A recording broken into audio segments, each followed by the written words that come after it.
സംസ്ഥാനത്ത് കോവിഡ് കേസുകൾ കൂടുമ്പോൾ ജില്ലയിലും കനത്ത ജാഗ്രത. ഇപ്പോഴത്തെ വകഭേദം ഗുരുതരമല്ലെന്നാണ് വിലയിരുത്തൽ. കേരളത്തിൽ ആദ്യം കോവിഡ് റിപ്പോർട്ട് ചെയ്ത തൃശൂരിൽ ജാഗ്രതയ്ക്ക് കുറവില്ല. ആശങ്കപ്പെടേണ്ട സാഹചര്യമില്ലെന്ന് അധികൃതർ വ്യക്തമാക്കി. പരിശോധനാ സംവിധാനങ്ങളും ആവശ്യമായ മരുന്നുകളും ഉറപ്പുവരുത്തിയിട്ടുണ്ട്. സംസ്ഥാനത്ത് ആകെ കോവിഡ് ആക്റ്റീവ് കേസുകൾ 727 കൂടുതൽ കേസുകളുള്ളത് കോട്ടയം, തിരുവനന്തപുരം, പത്തനംതിട്ട, എറണാകുളം, ആലപ്പുഴ ജില്ലകളിലാണ്.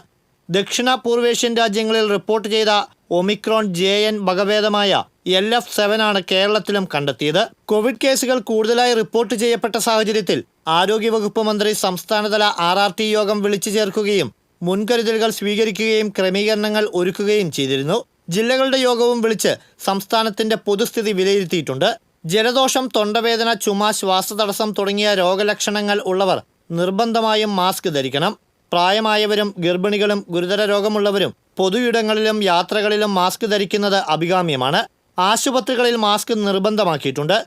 ആരോഗ്യ പ്രവർത്തകർ മാസ്ക് നിർബന്ധമായും ധരിക്കണം. കോവിഡ് കേസുകളുടെ വർധന ആരോഗ്യവകുപ്പ് സസൂക്ഷ്മം നിരീക്ഷിക്കുന്നുണ്ട്. ഏതെങ്കിലും തരത്തിലുള്ള വർധനവുണ്ടായാൽ ആവശ്യമായിട്ടുള്ള ആശുപത്രി കിടക്കകളും ICU കിടക്കകളും മറ്റും ക്രമീകരിച്ചിട്ടുണ്ട്. ഓക്സിജൻ ലഭ്യതയും ഉറപ്പാക്കിയിട്ടുണ്ട്. ആരോഗ്യ ജാഗ്രതാ കലണ്ടർ പ്രകാരമുള്ള പ്രവർത്തനങ്ങൾ ജനുവരി മുതൽ നടന്നുവരുന്നു. മഴക്കാല പൂർവ്വ ശുചീകരണ യോഗങ്ങളും സംസ്ഥാന തലത്തിൽ ചേർന്നിരുന്നു. എലിപ്പനി ബാധിച്ചാൽ തീവ്രമാകുമെന്നതിനാൽ അതീവ ജാഗ്രത പാലിക്കണം. ദുരിതാശ്വാസ പ്രവർത്തനങ്ങളിൽ ഏർപ്പെടുന്നവരും മണ്ണുമായും മലിനജലവുമായും ഇടപെടുന്നവരും നിർബന്ധമായും ആരോഗ്യ പ്രവർത്തകരുടെ നിർദ്ദേശാനുസരണം എലിപ്പനി പ്രതിരോധ ഗുളികകളായ ഡോക്സിസൈക്ലിൻ കഴിക്കണം. മലിനമായ വെള്ളം കാരണം ജലജന്യ രോഗങ്ങൾ ഉണ്ടാകാൻ സാധ്യതയുണ്ട്. തിളപ്പിച്ചാറ്റിയ വെള്ളം മാത്രമേ കുടിക്കാൻ പാടുള്ളൂ. മഴക്കാലമായതിനാൽ പകർച്ചവ്യാധികൾക്കെതിരെ നിരന്തരമായ ജാഗ്രത പുലർത്തണമെന്നും ആരോഗ്യവകുപ്പ് അറിയിച്ചു.